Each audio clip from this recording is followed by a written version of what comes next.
তো সেই লক্ষ্যেই এই মন্ত্রিসভাটি করা হয়েছে। আমাদের মতো অনেক তরুণ এখানে স্থান পেয়েছে, সরকার প্রধান আস্থা রেখেছে, জনগণ তো পূর্বেই আস্থা রেখেছে নির্বাচনের মাধ্যমে। তো সেই প্রত্যাশা পূরণে আমরা সফল হব, ব্যর্থ হওয়ার কোনো সুযোগ নেই।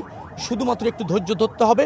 নিশ্চয়ই দ্রুততম সময়ের মধ্যে এই দপ্তরগুলি, যেটা আমার দায়িত্ব পড়েছে দেখভাল করার, সেটা সেই জরাজীর্ণতা যদি থেকে থাকে সেটাকে রিফর্ম করে, জনবান্ধব করে, জনকল্যাণে আপনার ফাংশন করানোর জন্য প্রস্তুত করা হবে, কার্যকর করা হবে।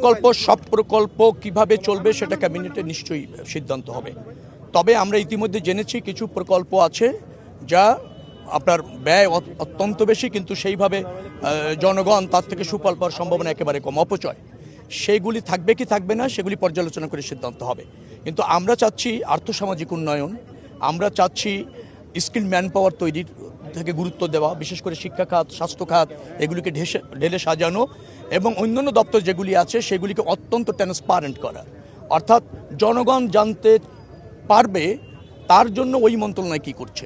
যে সরকারটি আছে, আগে শুধু বিরোধী দলের কাছে আপনার জবাবদিহি করতে হতো, এখন যে পার্লামেন্ট, তাতে আপনার সরকারি দলের কাছে জবাবদিহি করতে হবে। কারণ সরকারি দলের সদস্যরাও কিন্তু আপনার সরকারের জনহিতকর কোনো কাজের বিরুদ্ধে, প্রয়োজন নেই এরকম কাজের বিরুদ্ধে কিন্তু ভেটো দিতে পারবে, ভোট দিতে পারবে। যার ফলে আইন বিভাগ, আমি বলছি পার্লামেন্ট, শুধুমাত্র আগে সরকার নিয়ন্ত্রণ করতে পারত ব্রুট মেজরিটি হলে, এবার কিন্তু তা থাকছে না। এবার কিন্তু সরকারি দলের মেম্বার অফ পার্লামেন্টরাও সরকারের বিরুদ্ধে অবস্থান নিতে জানবে, পারবে। যার ফলে জবাবদিহিতা বাড়ছে। জবাবদিহিতা বাড়লেই নিশ্চয়ই মন্ত্রণালয়গুলি দুর্নীতি মুক্ত হতে বাধ্য হবে এবং জনগণ সুশাসন পাবে। নতজানু পরনীতি বিএনপি কখনোই অতীতও করেনি, এখনও করবে না। পররাষ্ট্র নীতি হবে রাষ্ট্রের স্বার্থে, জনগণের স্বার্থে, কোনো বিশেষ গোষ্ঠীর কাছে আত্মসমর্পণ নয়, অথবা কোনো বিশেষ গোষ্ঠীর সাথে বিশেষ সখ্যতা নয়।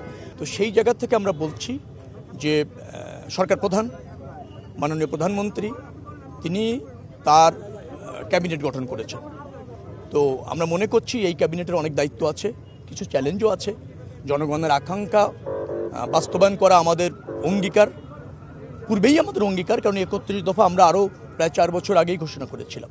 তো সেই জায়গা থেকে তার আলোকে রাষ্ট্র ব্যবস্থাপনার গুণগত পরিবর্তন হচ্ছে, রাজনীতির গুণগত পরিবর্তন হচ্ছে, জনবান্ধব রাষ্ট্র ব্যবস্থাপনা প্রতিষ্ঠা করার অঙ্গীকার আমাদের রয়েছে, জনগণের প্রত্যাশা রয়েছে। কীভাবে অথবা কাগজে কলমে সেগুলির অস্তিত্ব নেই, এরকম ঘটনাও আছে। আবার অনেক বড় দুর্নীতি হয়েছে যেখানে কাগজ কলমে খোঁজাও সম্ভব না। আসলে এগুলি ওখানে মানে কয়েকদিন কাজ করলে বিষয়টার একটু গভীরে গেলে টের পাওয়া যাবে।